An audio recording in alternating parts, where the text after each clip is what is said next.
All right, so we just watched President Donald Trump swearing in the 11th chair of the Federal Reserve, Kevin Warsh, and that followed a 54-45 Senate vote on the 13th. And he was sworn in by Supreme Court Justice Clarence Thomas. Now, both of them making remarks, the president and the new Fed chair.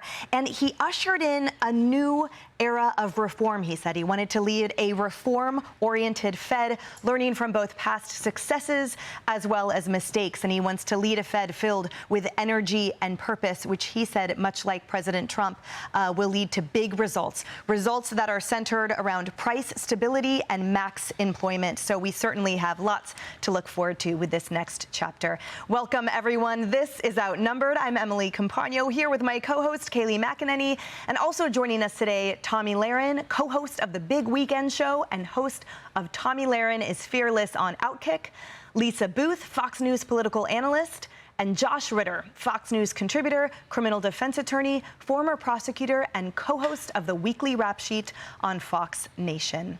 Now we're going to take it around the couch for a quick reaction to all that we just heard and what we can look forward to, starting with you, Kayleigh, with this next Fed chapter. Yeah, you said Kevin Warsh noted his job is price stability and maximum employment. And I thought he did a really nice job explaining what this complex concept the Federal Reserve does for the American people. He says, if I accomplish those two goals, that means real wages go up. That means higher take-home pay. It'll be interesting to see how this relationship plays out. Obviously, there was a bit of a rocky relationship between Jerome Powell and President Trump. I think I'm being gratuitous in calling it rocky. He called him too late, Powell, for not lowering interest rates. So we will see what Kevin Warsh does. The president has said the Federal Reserve is independent, but there's no doubt the president has said he hopes to see lower interest rates.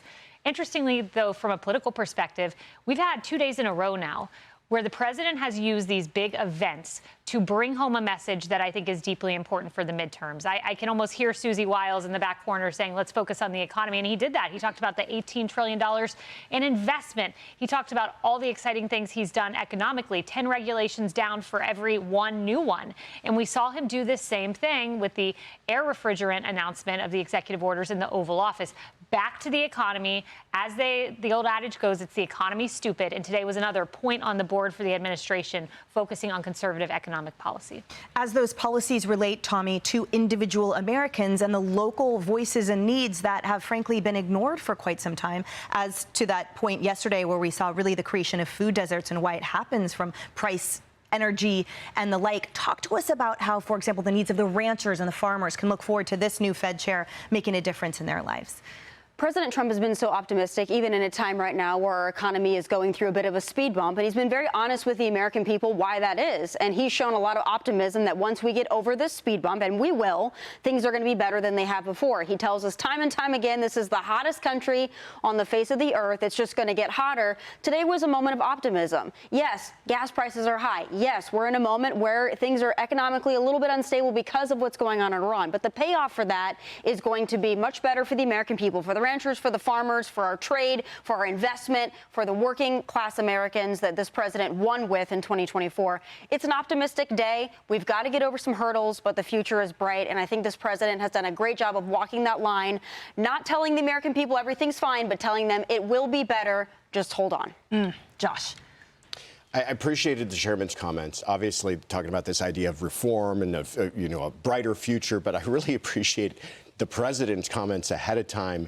And he put it in a way that I think only President Trump could put it. He said, when the economy, and he's looking at the new chairman when he's saying this, he says, when the economy's booming, let it boom. That's as simple and as straightforward as you can put it, and that's all that he expects out of this new chairman. Yeah, frankly, sort of the opposite of what occurs here on the city, which is when the economy is showing any signs of life, please stamp it out immediately. Yeah, New York's mentality is let's just light money on fire and Totally. kick out everyone who's paying taxes. So that's pretty much the mentality.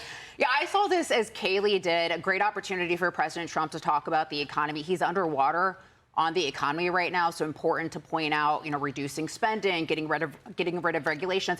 Also pointing out that inflation was really high under the last guy, up to 9.1%, a 40-year high under Joe Biden. So taking an opportunity to discuss the economy.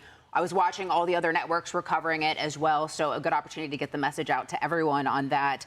Not a great relationship with Jerome Powell, safe to say. Nope. Frustrations on not doing those Fed cuts, and also frustrations with spending too much money on building out the Fed headquarters and making some changes to that. He also noted that the Fed lost its way on things like climate change, DEI as well. We'll see what Kevin Warsh does here. I mean, White House officials have recently signaled that they expect interest rate cuts. However, there's been some recent conversations with investors, also a recent Wall Street Journal article pointing out that the bond market is signaling possible rate increases. We've seen a lot of dissent on the Fed board as well. So does Kevin Warsh at the head, maybe being presumed as kind of a Trump guy, does that lead to more fights? So a lot to cover, a lot to see, and a good opportunity for Trump there to get his economic message out. Indeed. And at least for today, step one, right direction, and a note for hope and optimism. Certainly, I feel encouraged. Hey, everyone. I'm Emily Campagno. Catch me and my co-hosts Harris Faulkner and Kaylee McEnany on Outnumbered every weekday at 12 p.m. Eastern, or set your DVR. Also, don't forget to subscribe to the Fox News YouTube page for daily highlights.